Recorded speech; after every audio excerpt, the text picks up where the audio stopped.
and welcome into episode 32 of the Low Flight Podcast. Elliott, how you doing? Summer's in full swing. We got the summer sports. How you been? I'm good. I'm in a very good mood.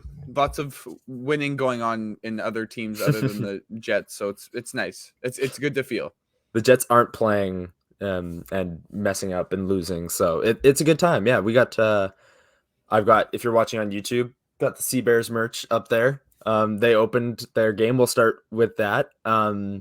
We were both there. We were both in section 105. It was a great game. They almost blew it. I leaned over to my dad and said, they wouldn't be a Winnipeg sports team if they didn't blow this lead in their very first game. Like this would be like it was a real christening to be to joining the city. Was you have to blow a big lead in one of your first ever games. Give your fans a heart attack. Yeah. You cannot join. You cannot be here if you can't do that. Yeah, I would have thought something was wrong if like they just held on to that 15-point lead and just won the game normally. But they ended up winning anyways. 90-85. It was an incredible crowd. It was a great game. I mean, like, it's really fun basketball to watch. It's, guys are going for these massive dunks. A lot of 3-pointers being shot. This game was kind of a grinder, a lot of fouls, but what did you see from just the crowd in general, like the atmosphere? Oh, the atmosphere was, I can't even say enough about, like, this was something that me and my dad had always wanted to do. We were always hoping that this would happen. So it was a really cool moment for him and I. And we kind of thought when they were bringing the team that they were going to be at the University of Manitoba. That was the first things we'd heard. And so we kind of thought, oh, well, the atmosphere will be good there because it's enclosed, it's smaller, but like it's not going to be a huge crowd. And then when they announced it was Canada Life Center, I was a little worried because I didn't know if they were going to sell. Well, 7,303 people later, and you've got a packed lower bowl at Canada Life Center, and every time there's a huge play, it was loud in there. It was. I know basketball people are loud, but it felt like a sold out entire arena Canada Life Center with hockey fans in there. Oh, it was, especially like I love the target score endings. Yeah. I think we described it on the last podcast, but basically with under 4 minutes left, you take the winning team score, you add it by 9, and the first team to that wins. Like there's no like clock, the time doesn't run out. It's first team to that score, right? Once the target score was set and the Sea Bears started blowing their 15-point lead, and then it was tied 85-85. It was just the energy, the tension was unreal, and then the Sea Bears hit a 3, and then the game winner, and place went bonkers. It was both of those plays. But I actually don't know which was louder. I don't know if Jelani Watson-Gale's 3 was louder because the fans were just so tired of like jacking threes, and it was something finally dropped. Because I think there was about 2.5 minutes of play there where they didn't hit a bucket. Like they missed like 6 or 7 shots in a row, and then he hit that 3, and everyone went nuts because it's like finally. Yeah. And then I don't know. I was a little worried. I kind of thought there was twice there that Chad Posthumus might have offensive fouled on a rebound, but that second one, the second one, I mean, he put Nick Ward on the ground, so I kind of thought that was a foul. But you know what? You'll take it. You take a win. He was super excited. I think that's got to be a pretty cool moment for him. Oh, absolutely. Doing that in his hometown. He went nuts. He ran all the way to the half court. He did the Nail Yakupov. Or the Matthew Tkachuk. Yeah, or the Tkachuk. More recently known as, Yeah. So, no, that was so cool. It was just awesome that there was a packed house. I know that may never happen again, but just to be a part of that was just so cool. And I can't wait for when they come back. Yeah. So they do go on a road trip now. They've got a 4-game swing. They play Thursday, June 1st. We're recording this Wednesday. Friday, June 2nd. Tuesday, June 6th. Friday, June 9th. All on the road. And then they'll come back for kind of a 4 home games out of 5 stretch. So they're on the road for a while, but then they're back home for a while. And hopefully people can get back to games, because if you were a part of that sold out crowd, I'm assuming based on how the game went and the atmosphere, you'd want to come back because that was amazing. Well, and you probably want to buy merch because there was no way you're buying merch on. I wanted to ask you how your experience was, because I heard and I saw that merch lines were nuts no matter where. Well, you walk in and on the concourse, there's one store, one for a brand new team. I just find that kind of ridiculous, but there's one store. The line is probably like 8. It spans across like 8 sections. So it's from, just to give you context, no. It was by the Budweiser Lounge. Yes. all It was the probably north end. yeah, like that's an immediate no. You see people lining up, you're like, what is this line for? You walk around the concourse and you see that it's a store. I'm like, all right, no. So then we go to our seats and then we realize that on like the floor, there's this kind of smaller store. So we went there and the line was long there too. I waited, I think 35 minutes in line. But I wanted this shirt. Well, yeah, because I think I was that either gonna buy it third, online, but I was like, yeah. no, I wanted it. So Well, I think that 30 minutes is pretty accurate because I saw you with about 45. Like I think I got there at like 6:30, like sat down in my seats and it said 45 minutes up on the board. Then I saw you coming up the stairs, and then yeah, I think there was like 10 minutes left yeah. before tip off when you were coming back down the stairs to go to your seat. So, And all I got was the shirt. I did not go for like food, went to the washroom. No, shirt, back to my seat. I was determined. We're yeah. ready to go. But no, it was a great game. Yeah, they're on a road trip now, but also the Gold Eyes are in full swing. They just wrapped up their, yeah, Elliott's got the jersey on. They just wrapped up their massive homestand. I don't know how many games it was. I kind of lost track, to be It's got to honest. be But 9 or something like that. something insane. Yeah. They are now on the road. They're in Chicago playing against the Chicago Dogs. Do they have that dog in them? They have that dog. They actually do because they're the best team in the league at I have the standings open here. The Chicago Dogs are the best team in the league. So they do have that dog in them. But the Gold Eyes are 8-8. They lost a 14-8 barn burner last night. Happens, Chicago just It happens in independent baseball. It happens, yeah. No, but the homestand was fun. They had some really good crowds. The Thursday day game, they had a bunch of schools out there, and it was a really good atmosphere. So I don't need to tell people to go to Gold Eyes games because people know Gold Eyes have been around long enough that it's just a great atmosphere, and it's fun to get out, especially with the weather being this hot. It's nice to enjoy a baseball game. But yeah, that's all for the summer sport kind of recap. Gold Eyes are 500, Sea Bears are 1-0 and on the road. We can now get into a little bit of Jets talk, or actually before we do that, let's talk about the Stanley Cup Finals, because as soon as we hit end recording on our last episode, we realized that we didn't talk about the current state of the NHL playoffs like at all. So the other night, Good place Vegas, to start now. Yeah, good place to start. Vegas advanced to the Stanley Cup Final the other night. They'll be playing the Florida Panthers, who have had, I think, like 12 days, 10 to 11 to 12 days of rest. They've just been chilling, watching Dallas win 2 games and preparing for Vegas. So what are you expecting to see out of this series? Florida, the improbable Cinderella story versus Vegas, who was the 1 seed in the West, but everyone kind of counted them out. Like they were the 1 seed, but everyone kind of thought Colorado, Edmonton, even like LA, like those teams had a better chance. So what kind of excites you the most about this series as a fan, and what are you looking for? I think this is just a funny coincidence. I find it weird that both Florida teams are in the NBA and NHL playoff in the finals as an 8 seed. Are both 8 seeds. Yeah. And they're both going up against 2 teams that were 1 seeds, but weren't teams picked to make the final. Yeah. Yeah. So it's a little weird how that kind of works out. But sticking to the hockey kind of side of this, I think it's going to be a fun series. Florida's looked great this entire playoff run. Mm-hmm. Vegas is going to Vegas. They're going to be they're going to play like, I kind of see it as this is Matthew Tkachuk and his gang of buddies versus we're all in this together Vegas Golden Knights, right?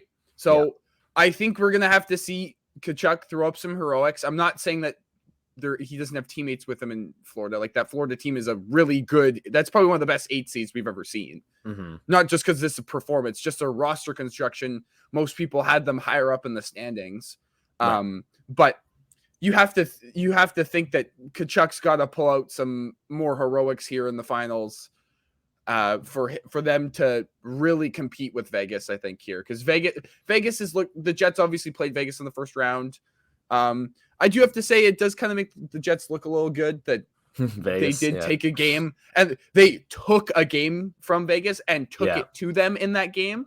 No one really else has done that in the playoffs. So if you're a Jets fan, as much as it stings to be out of the first round and you don't think this roster goes anywhere, you do have to kind of give them that and say, hey, look, you put up against one of the better teams in this playoff run. But you look at Vegas and you see them being a team. And I think that will probably trump Florida. Yeah. But we'll see. I think it's going to be entertaining. I don't think it goes more than 6. Really? But I don't. You're saying Vegas in 4 or 5? I'm thinking Vegas in 5. Okay. Maybe Vegas in 6. But I think that obviously I do believe that Florida has a chance to win. I'm not sitting here saying that they don't have a chance, they can't compete. I just think that at some point, most of the time, you can. I don't need to hear it. You can tell me a bunch of different sports. I know that sometimes teams run out of gas sometimes in situations like this. There's only a couple teams in different sports that I can even think of that haven't run out of gas. Yeah. Like UConn in 2011 with Kemba Walker. They won like 11 games in a row. So they won the Big East tournament. They won like the 5 days in a row there. And then they won 6 games in a row in the NCAA tournament. That's a team that was supposed to run out of gas and never did. There you go. But I can also see that happening with Florida because like UConn, they were a better team. They were supposed to be better than they were. And then they surprised some people. So I can see Florida making this a series, but I do think that this is probably Vegas in 5 or 6, just because I think they've been so dominant. All right. Yeah. I don't know if I agree. I don't know. And that's fine. I don't know. And that's fine. Because Florida's just like, I have picked them to lose in every series to this point. Honestly, everyone picked them to lose against Boston. After they beat Boston, I thought Toronto was the best team in the East. No, clearly not. I thought Carolina would throw up so many shots on goal that it wouldn't matter. But Sergei Bobrovsky just turned into like the best version we've ever seen out of him. Like in a long time.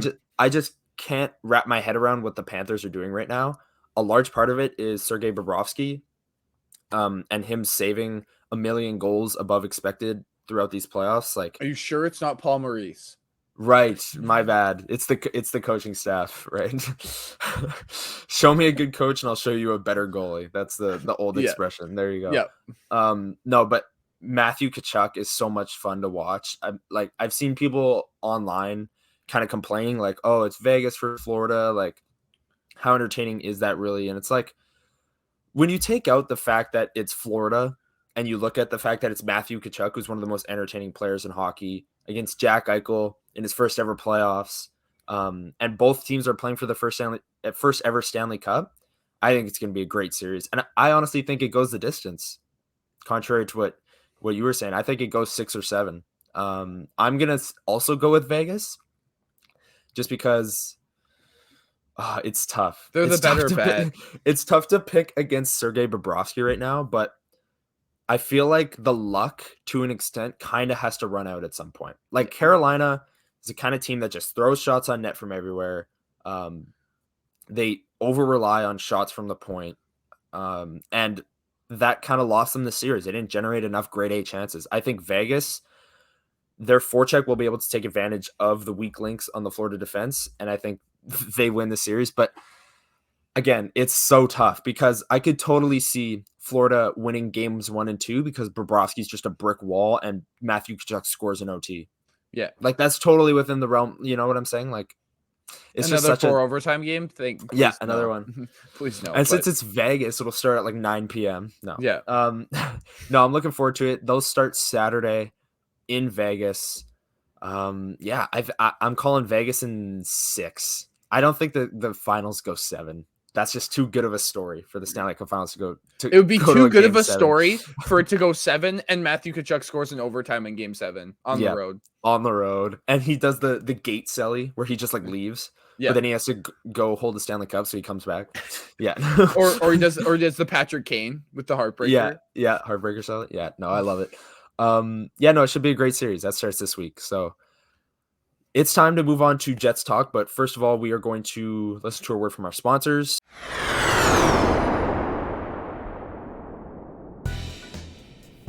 Let's face it, with coffee starting at $5 and our bank accounts somehow always depleting, we are entering a dupe session.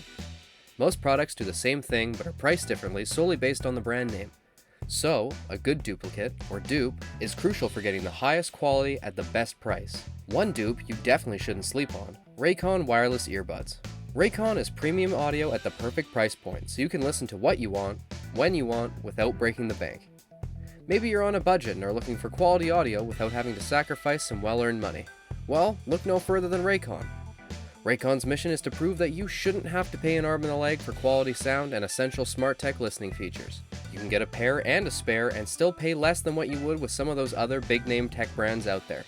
Raycon knows that in this economy, every purchase needs to be perfect. They offer buy now, pay later options. Right now, you can pay as low as $18 at checkout. They have an easy and free return guarantee. They offer 2 years of product protection insurance for just a few bucks. They offer free domestic shipping and flat fee international shipping. And they have over 50,000 5-star reviews. One of the best features of Raycons are how they have custom gel tips for the perfect, most comfortable in-ear fit, which is perfect for the 8 hours of playtime you can get from the everyday earbuds. And if you wear them for 8 hours, they have to be comfortable. Go to buyraycon.com/THPN today to get 15% off your Raycon order. That's buyraycon.com/THPN to score 15% off. buyraycon.com/THPN. Light the lamp during the hockey playoffs with DraftKings Sportsbook. Right now, new customers can make a $5 bet and score $150 in bonus bets instantly. Download the DraftKings Sportsbook app now and sign up with code THPN. New customers can make a $5 hockey playoff bet and score $150 in bonus bets instantly. That's code THPN, only at DraftKings Sportsbook. Do you have a gambling problem? Call 1-800-GAMBLER. In Massachusetts, call 800-327-5050 or visit gamblinghelplinema.org. In New York, call 877-8-HOPE-NY or text HOPE-NY 467-369. In Kansas, call 1-800-522-4700 on behalf of Boot Hill Casino and Resort. 21 plus in most eligible states, but age varies by jurisdiction. Eligibility restrictions apply. See show notes for other details. See DraftKings.com/sportsbook for details and state-specific responsible gambling resources.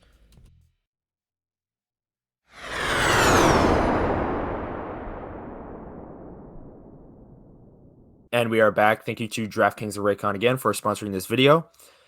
And it's time to talk about the Winnipeg Jets. We tried to not talk about them for as long as possible, but we're at that point in the episode. We have to talk about them. I realized the other night that on the podcast, we've been saying ever since the Jets lost to Vegas that kind of, they're in this situation. They got to blow it up. And we've just been kind of, myself included, like I've done this a bunch. We've kind of just been throwing that out there without really any like context as to what we do.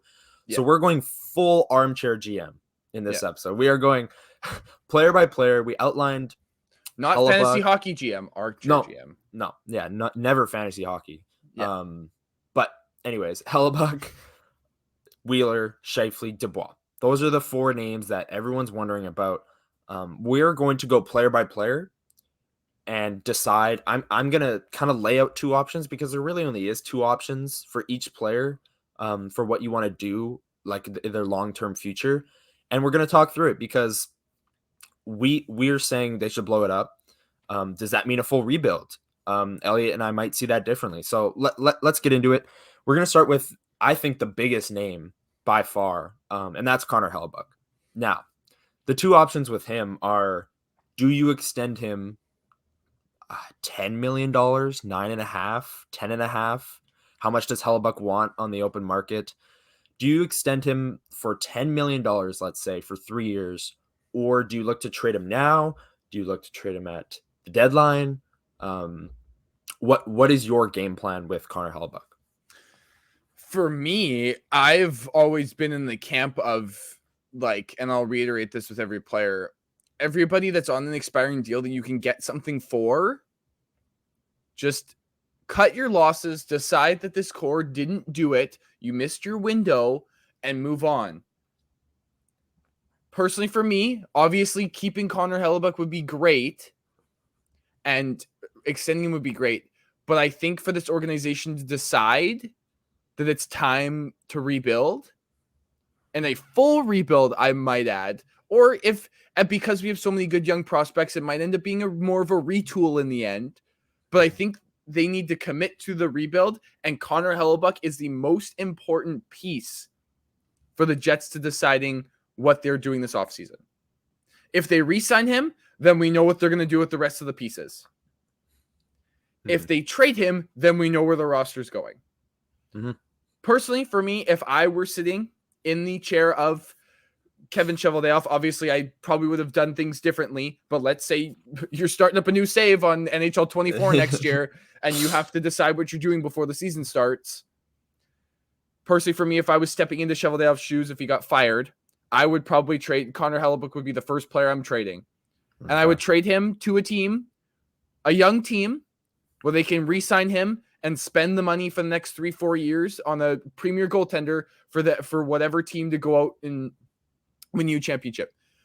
For 3 out of these players, I would actually do I'm not saying that the fourth one of the other one I wouldn't do this as a service for, but I think for guys like Hellebuck, Scheifele, and Wheeler, I think you at least have to do them a service of trading them to a team that will A, re-sign them, B, a place they like, and C, the most important one, a team that will compete. Yeah.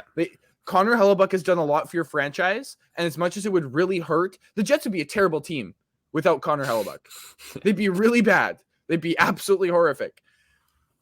But I think, and because of that, I think you need to send him to a team and say, hey, really appreciate, this is our thank you. We are going to trade you to a young contending team that hopefully for the rest of your prime and your next contract after you resign, you have the opportunity to go win a cup.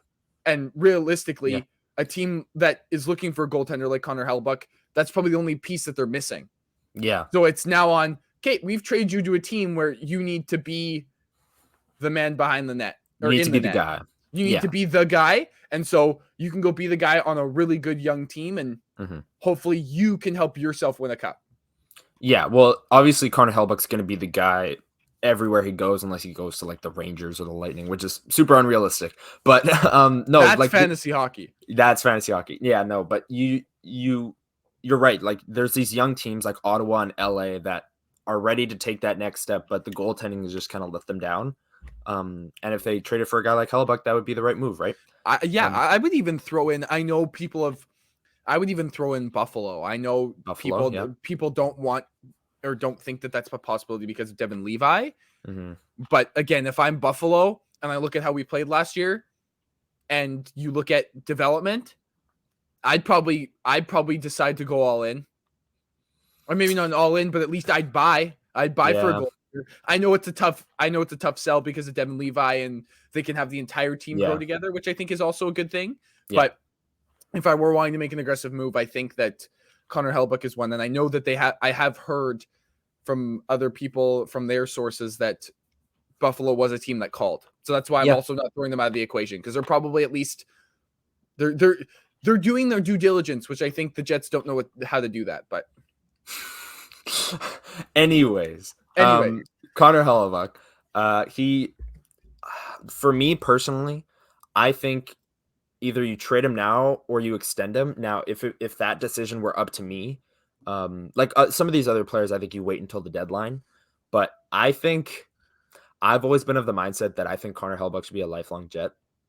So if that means extending him $10 million for the next 3 years, I'm kind of here for it.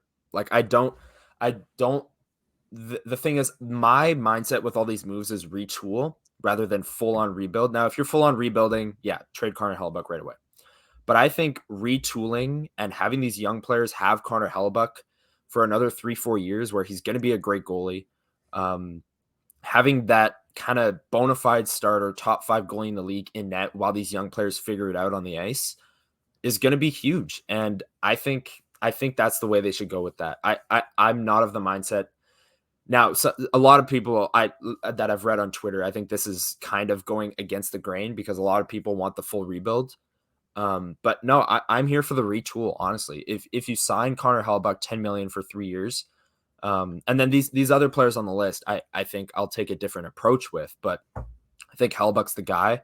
I think he should be a lifelong Jet, because if he goes somewhere else and wins a cup somewhere else, no one will ever remember him as a Winnipeg Jet. If he goes to LA and wins a cup in LA, when you say Connor Hellebuck, no one's going to think Winnipeg Jets. right? So, but people don't think Winnipeg Jets anyways, so it's kind of no one ever. It's kind of thinks counterintuitive. Yeah, especially on the topic of airports, it just never comes up. Yeah, Winnipeg, just in or general. hotels. Yeah, no, it's a good call. All right, we can move on from Hellebuck now. You said trade, I said extend $10 million for 3-4 years. Let's move on to Mark Scheifele, who's kind of in a similar spot. He's up next year. You can talk extension with him now. He's not going to command $10 million a year, but he might get in the 8.5 range. Which would still be a pay increase by $2 million. Yes, because he's currently 6.25, I believe, 6.125, something like that. On the dot. Look at you. I got all the contracts up here in my head now. But where are you at with Mark Scheifele? I think the two options here are you trade him at the deadline, because I think or like during the season, because I think you're looking at a Bo Horvat type of deal for Mark Scheifele, where a team trades for him kind of at the deadline, and then they end up signing him, right? Like the Islanders traded for Bo Horvat and they signed him to that $8 million 7-year deal. And it kind of already is blowing up in their face, because Bo Horvat, the second he stepped into New York, his shooting tear stopped. And all of his numbers went down. So that contract's already New not York looking Islanders great. That contract, yeah. Anyway, and then he was like invisible in the playoffs, whatever. But where are you at with Mark Scheifele? Do you extend him for $8.5 million for, let's say, 3-4 years, or do you wait until the deadline and look, or during the season kind of thing, and look for a team that's on the fringe or a team that's contending and wants a top 6 center, and look for that kind of deal? My thing is when to trade him depends on what you think his value is now and what you think it could be at the deadline. I think it'd be higher at the deadline, honestly. I think it could be, absolutely. I'm not saying either or. I'm just saying if you're the Jets, you need to decide when you want to trade him, if you think his value is more now or if you think it's more later. Which I personally, again, I know you can probably say the same thing for Connor Hellebuck. Lifelong Jet, he was the first ever draft pick. You want to keep him around, that sort of thing. But and I'm not saying, as much as I say full on rebuild, I don't think the Jets want to do a full on rebuild, and two, I don't think it needs to be a full on rebuild. I think it's more of I don't know. I kind of use the word reset more so. I think it's more like a 2-season reset where they basically get rid of all the expiring contracts, get what they can, and then they restart with a young core, which I don't think guys like, yes, I know Connor Hellebuck would be good to have for a young team if they play young guys. And so I can kind of agree with you on maybe extending him, because having a really good goalie next to a bunch of young guys will give them some confidence, and maybe they win more games than they're expected to. But I think like someone like Mark Scheifele, I think you got to trade because I don't like, as much as I know he scored 40 this past season. Yeah. I don't think he's an $8 million 40 goal scorer. I really don't. And so paying him $8 million for, let's say they extend him 4 or 5 years, I don't think that's a very good contract. I know the Jets would probably do it because they're so sentimental about their players and they want to do them right by, and which is good. You want to do right by your players as an organization. Yeah. But I think doing right by Mark Scheifele here is sending him to a playoff contender. So I think for Connor Hellebuck, you have a little bit of a different mindset about, okay, I can more see Connor. If you ask me, which do you see more likely, the re-signing of Connor Hellebuck or Mark Scheifele? I think with the way the Jets should be going, I think it's more realistic to see a Connor Hellebuck re-signing than it is Mark Scheifele, because the Jets really don't have any goalie prospects that Connor Hellebuck's in the way of. We have other centers and we've got other forwards prospects that the Jets need to play. And yes, having Mark Scheifele on the first line with Kyle Connor is great, but I don't think that I'd argue that. Well, some people will say that. I'm under the mindset that you need to trade Mark Scheifele and put a playmaker next to Kyle Connor so that Kyle Connor can just shoot all day. But either way, I think, just to end my point here, I think that Mark Scheifele should get traded at some point, either draft, season, deadline, whenever the Jets feel like they can get. Don't do the stupid waiting thing for forever and then wait to the last minute to trade him and then you get nothing for him. But be patient. Be Yes. patient, but do not, when you see a deal that you think you should take, just take it. And if it ends up being a bad deal in the end anyways, you can at least say, well, I pulled the trigger when I could because it could have been worse. There you go. Yeah, that's a great point that you brought up about, is his value higher right now or will it be during the season? Because as much as we want to sit here and talk about him like in a negative way, he did score 42 goals last year. So like market value across the NHL, he might be up there. And teams might be willing to pay up for a full season of Mark Scheifele and the ability to talk extension with him, right? If you traded for Mark Scheifele right now, you also can talk extension with him and extend him for the next 4 or 5 years, right? So I think trading him at the deadline is the right move. Yeah. I think Mark Scheifele's like, you take the Bo Horvat trade and it's going to be a carbon copy for Mark Scheifele. It's going to be the exact same thing. Now, it's always a risky game because he could start next year and get hurt, or he could have a rough start and then his value kind of tanks a little bit because he's 30 years old and teams might not want to pay up for him, right? Yeah. So you're kind of running a risk there. His value is high right now, so you could jump on the first deal, but I think the deadline is when you fetch more for him, and I think that's what, if I was in this position, that's what I would do. I'd wait for the deadline. Now he's not the only top 6 center that is up or perceivedly on the market. Pierre-Luc Dubois is actually an RFA, so his contract is actually up. These other But guys, they have 1 year left. Right. The Jets have his rights, and they can move him wherever. Like, there's a lot of smoke. Dubois to Montreal. They don't have to trade him to Montreal. They can trade him to a million other teams.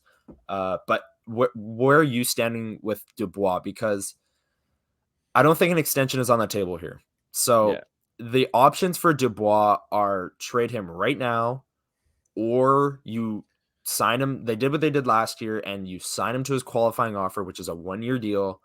And then I think he gets moved at the deadline because you're not going to let him walk right into unrestricted free agency.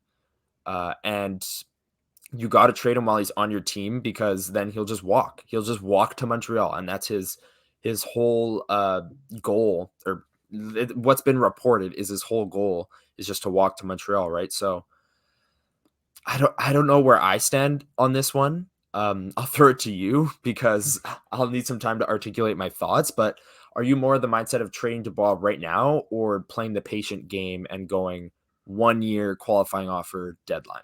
I'd do a deal at the draft, to be honest. Because here's the thing. There's a couple ways that this could play out. Let's say they don't trade him at the draft. You get to free agency and you pick up his qualifying offer.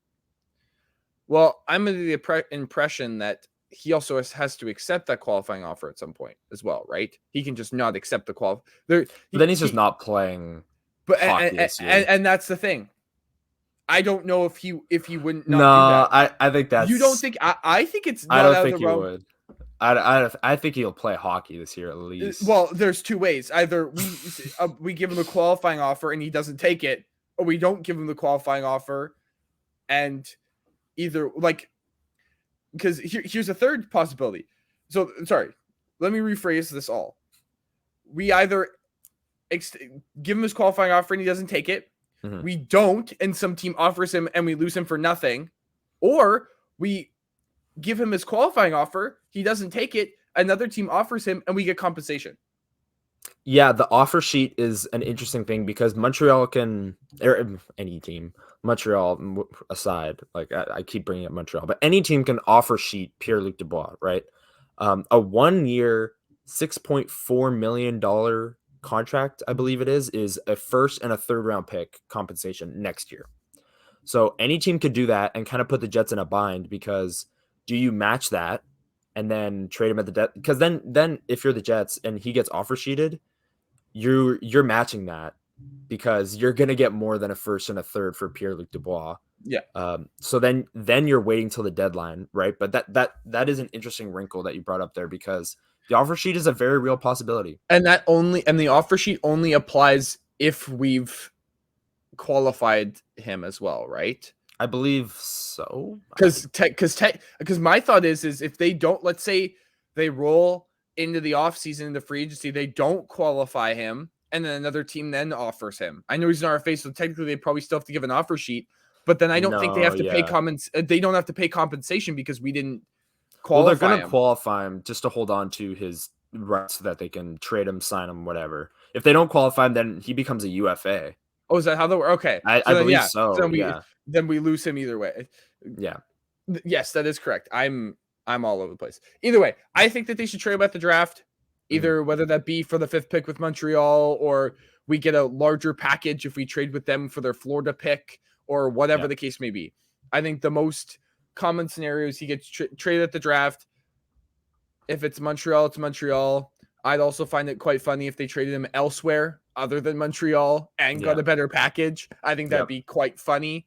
But also, if you're another team, do you want to pick up Pierre-Luc Dubois because he may only want to sign a 1-year contract, or he may say, no, I'm not playing for you. Please trade me again to Montreal. I think that'd be quite a funny saga. So if I'm another team, you'd probably call Pierre-Luc Dubois and go, hey, we're going to be trading with the Jets for you. Do you even want to play with us, or should we just take the deal off the table? Right. Yeah.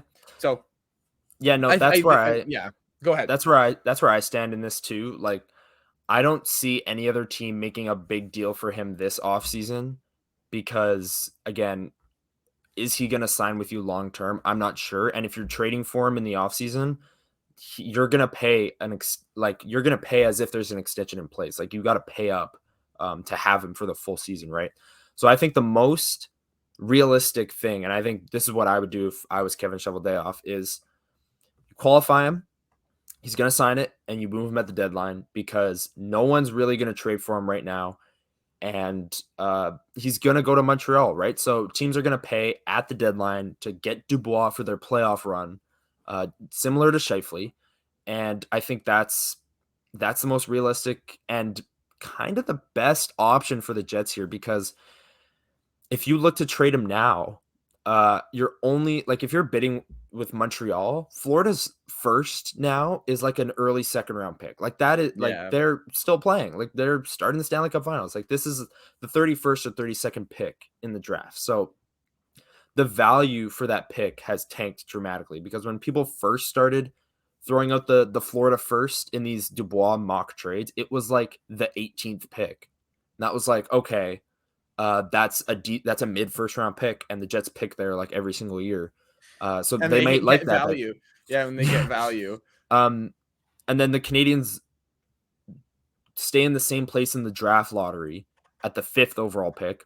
So now it's actually more realistic that they get the 5th overall pick in a straight up swap for Pierre-Luc Dubois than it is like going the 31st pick and then Josh Anderson. Like, I don't know. Or two prospects or whatever the case. That's why if all you're bidding with is Montreal, and they're just offering you Florida 1st round pick, Josh Anderson, and like Christian Dvorak, which I'm pretty sure has been reported that was Montreal's offer like a while ago. I'm pretty sure. But that trade doesn't even look that bad if it's not 31. If that was weeks ago before Florida, and it was 18, right? Yeah, that's then the thing. That actually looks a little enticing. I'm hoping at least the Jets thought about that or tried to move some other things around.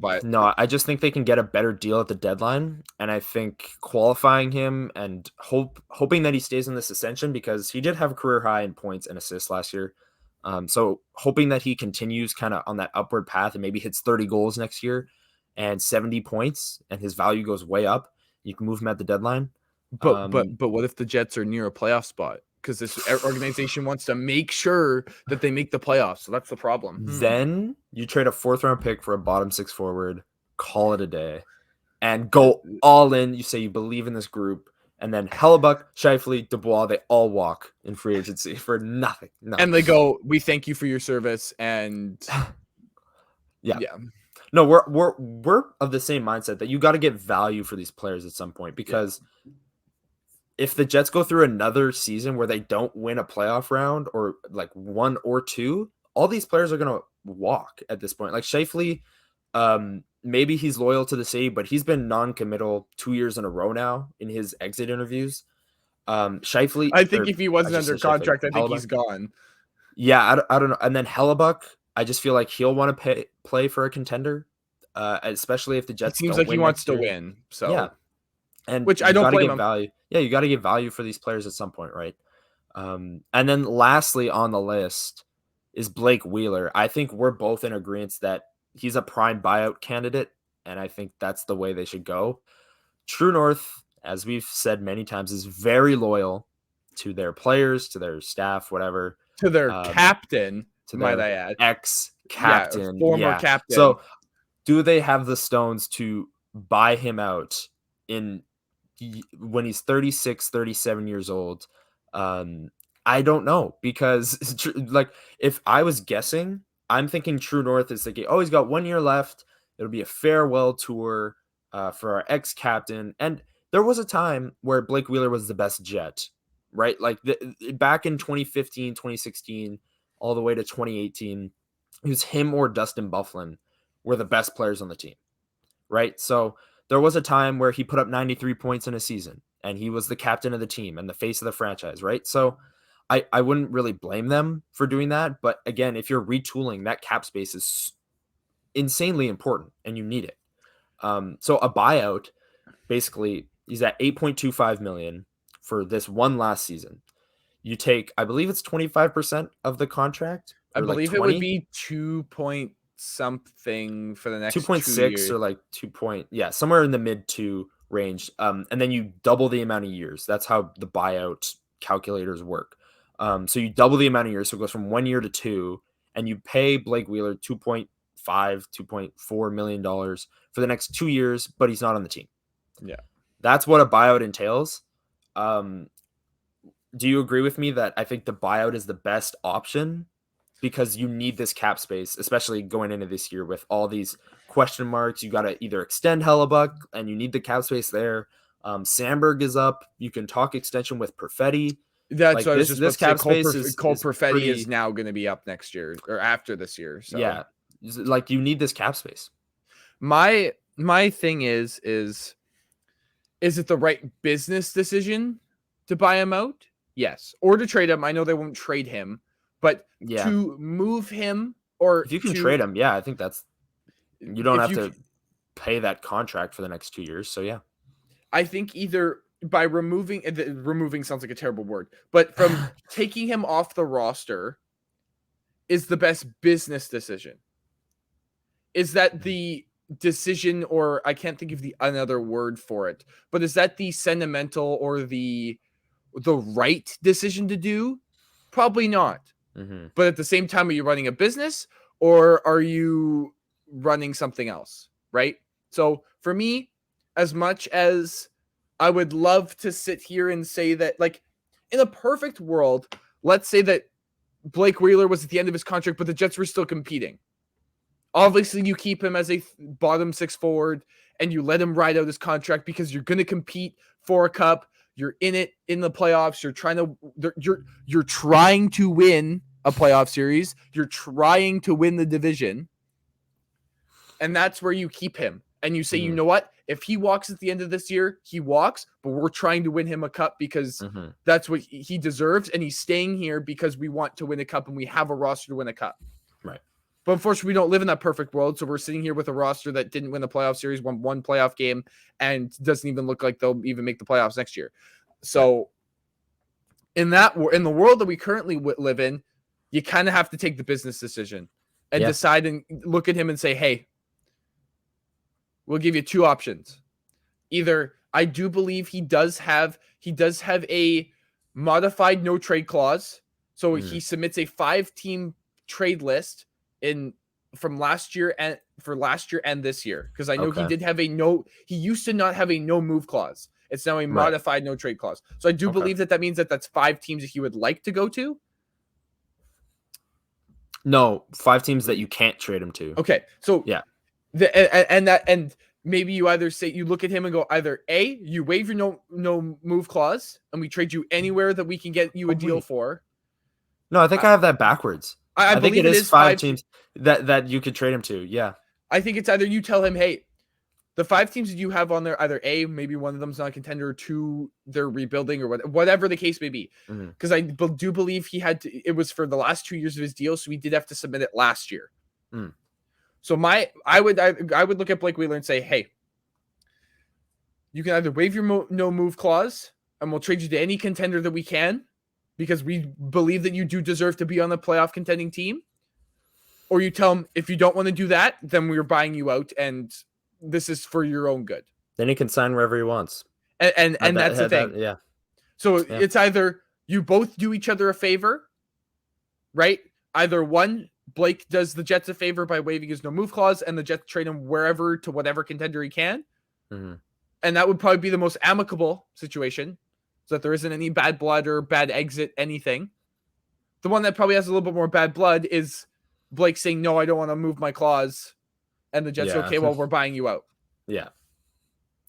And then he gets to go wherever he wants, but then it probably ends not as amicably, and it's a little bit of a kind of a weird situation. Yeah, no, I agree. I'm with you on that. I think if a trade is on the table, that's the better move. But I think a buyout, you need this cap space. This is such a crucial time for the organization that you need this cap space to sign your young players, right? My mindset with all of these moves so far has been like, I'm sure people will be mad. Like, I'm not saying to blow it up completely, right? I think that this team doesn't need a full blow up. Like, I think if you sign your young players long-term, like Cole Perfetti, Dylan Sandberg, you get them on good contracts and you let the players in the system develop, I think there's room here for the Jets to, like you said, have a 1 to 2 year reset and then get back at it, right? So, like, bringing Dubois and Scheifele into next season may seem like running it back, but if I'm in this position, I'm bringing them back into like next season with the thought of trading them at the deadline. That's like they're literally plan. Just assets. You're bringing them back to be assets, not to play on the team. Yes, they're playing on the team, but not to compete or use them to try to win games. You're just bringing them back to get more assets for your reset. I just think they'll get better value at the deadline for both Dubois and Scheifele because like I said, I don't think people are going to pay up for Dubois right now because they know he wants to go to Montreal. And Scheifele, I think he's more of a deadline type of deal like the Bo Horvat. So that's where I stand. We've gone pretty long here. We've gone about 45 minutes. We were going to do kind of a who are you building this franchise around, but we kind of already mentioned Cole Perfetti, Josh Morrissey, obviously. You're building your franchise Kyle around Connor. him. Kyle Connor, Nikolai Ehlers. Nikolai. Well, if the Jets don't trade him, but no, but we've talked a lot about those guys. We don't need to bang the drum again. So if you don't have anything else, I think we covered that pretty well. The offseason officially begins. Like the draft is late June. It's right at the end of June. So we are a few weeks away from all of this potentially going down.